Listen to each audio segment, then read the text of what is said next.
Salut tout le monde! Comme vous savez sûrement, samedi 16 et dimanche 17 février avait lieu le Stranger Fan Meet à côté de Paris dans l'hôtel Hilton Charles de Gaulle. Un lieu qui était d'ailleurs parfaitement équipé pour l'occasion et pour une expérience optimale avec une grande salle parfaite pour accueillir l'événement. Donc pour rappel des faits, le samedi c'était Noah Schnapp qui était invité et le dimanche Joe Keery. Alors hélas nous avons été beaucoup à ne pas pouvoir y aller, mais du coup grâce à la solidarité de certains, qui m'ont envoyé via des mails et via Insta, des images et même des petites vidéos, nous allons pouvoir jeter un bref coup d'œil à ce qui s'est passé, et peut-être pour d'autres à en revivre quelques moments. Je vous propose donc ici votre petit récap, celui de ceux qui ont participé, et avant tout déjà un grand merci à toutes ces personnes qui ont parfois pris du temps à m'expliquer le déroulement tout en répondant à mes questions. Je mentionnerai leur nom et compte Insta en fin de vidéo, pour ceux qui veulent les follow par exemple. Mais pour l'instant, poussons ensemble la porte du Stranger Fan Meet.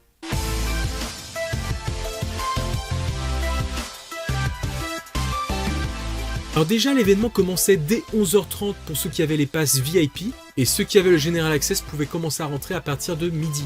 Il y avait déjà tôt, en début de matinée, des queues qui se formaient devant le lieu de rendez-vous, avec une file d'attente General Access et une file d'attente passe VIP. Une fois dans le hall d'entrée, ce dernier a rapidement été rempli par le nombre de fans qui ne cessait d'augmenter. Avec des personnes de tout âge, certains se rencontrent, d'autres se reconnaissent. Une majorité de filles tout de même pour accueillir Noah, avec aussi beaucoup de mineurs apparemment accompagnés de leurs parents, qui étaient eux-mêmes fans pour certains. Ensuite, l'entrée se faisait au compte-gouttes dans la première salle. Pour récupérer les passes et les extras, il devait y avoir environ le samedi 750 personnes sur place. Donc forcément il y avait une certaine attente, mais le tout dans une très bonne ambiance. L'accès à la salle des panels qui allait accueillir Noah était prévu pour 14h, avec des places numérotées aux 8 premiers rangs pour les VIP et les rangs suivants mis à disposition dans l'ordre d'arrivée. Après, comme l'hôtel dispose d'une immense salle et qu'il y avait une estrade pour l'occasion, cela permettait une vue relativement bonne de toutes les places. Mais d'ici là, pour patienter, il y avait de nombreux stands de merchandising dans la première salle, avec des t-shirts, des figurines pop, et aussi un stand avec des créateurs remplis d'objets faits main sur la série.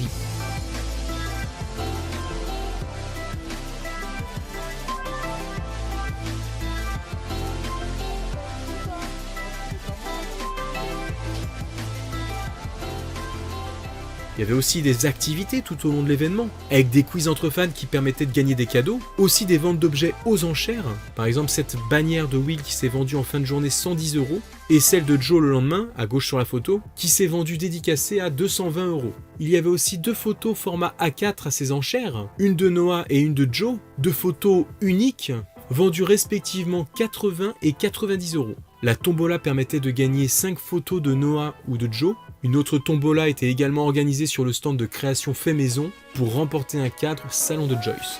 Avant la cérémonie d'ouverture, l'événement commençait par le meeting room, c'est-à-dire un panel d'environ 20 personnes. Pour Noah, il y en avait entre 20 et 25, et pour Joe entre 15 et 20. Et donc ce meeting room de 30 minutes se faisait dans une ambiance plus intime, en petit comité, décontracté, avec déjà la possibilité de poser des questions à l'acteur, pouvant vraiment pour le coup facilement parler avec tout le monde. Le père de Noah était d'ailleurs présent. Enfin à 14h, le panel commence, donc la rencontre avec Noah, qui s'est déroulée, vous le devinez, dans une excellente ambiance. Les personnes présentes pouvaient poser de nombreuses questions à l'invité pendant environ 1 heure. De nombreuses personnes étaient bilingues, mais il y avait aussi l'une des animatrices qui traduisait. Bien heureusement, au cas où il y aurait eu des fans dans mon genre de Stranger Things, vous l'avez. D'ailleurs, Noah avait apparemment très envie de raconter des détails sur la saison à venir. Il a l'air impatient que nous la voyions. Mais ça va, il a réussi à se retenir de spoiler. Il a simplement parlé de la romance qui sera bien présente cette saison. L'histoire se concentrera plus sur les personnages. Il semble qu'il s'y passera de nombreuses choses. Et qu'il y aura bien un nouvel ennemi. Bref, il a adoré cette saison 3 et notamment la fin. Mais forcément, il ne pouvait pas trop répondre à des questions de théorie par exemple. Donc pas d'infos croustillantes par rapport à tout ce que l'on sait déjà.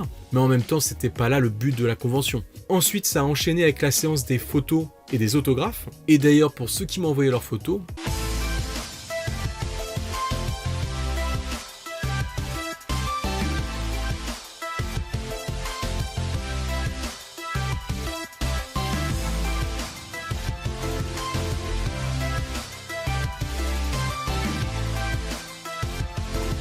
c'est à ce moment-là qu'il y avait en parallèle des quiz, les ventes aux enchères et tombola. Il était aussi diffusé des vidéos spéciales pour l'occasion.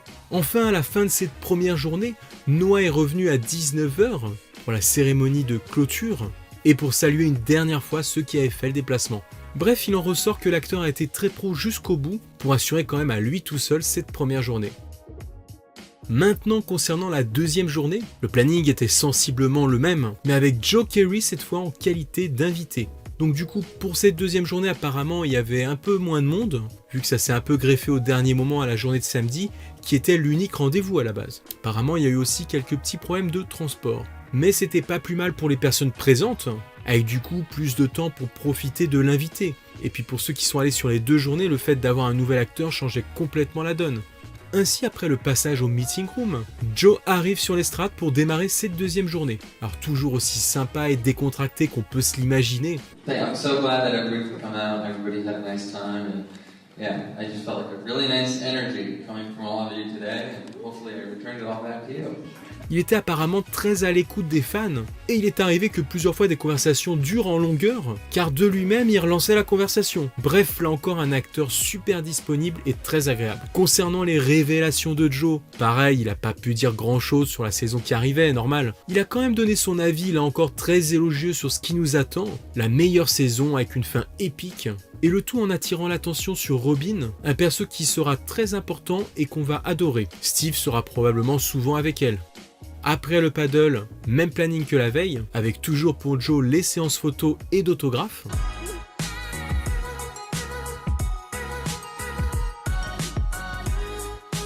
Et la journée de dimanche se termine comme celle de samedi, sur les au revoir de Joe, et avec les remerciements du staff et des organisateurs. L'occasion, au vu du succès de l'événement, pour la gérante de People Convention, de prendre la parole lors de cette cérémonie de clôture du Fan Meet, et d'annoncer qu'une seconde édition était déjà en marche. Alors bien entendu, on n'a pas de date pour le moment, donc vous pouvez ranger les agendas, mais affaire à suivre de près.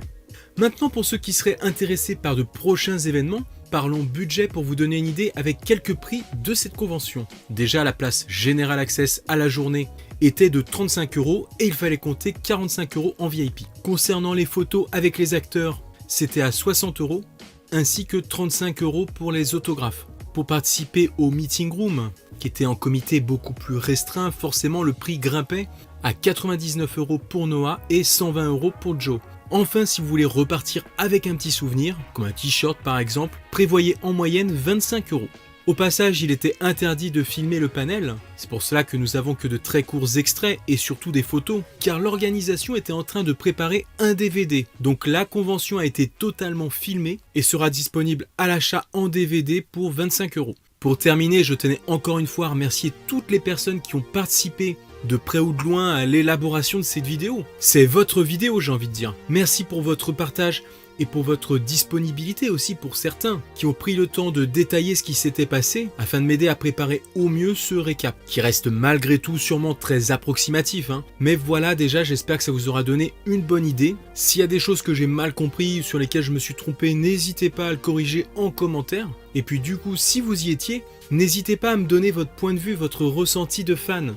En plus, si vous êtes l'un des rares à être allé au meeting room, j'avoue que ça m'intrigue. Une pensée aussi pour tous ceux qui, comme moi, n'ont pas pu se rendre à l'événement. Et d'ailleurs, dans tous les cas, que vous soyez allé au Stranger Fan Meet ou non, dites-moi quels acteurs de la série vous aimeriez rencontrer en priorité à ce genre de convention. Faut dire qu'ils ont tous l'air tellement sympas en plus.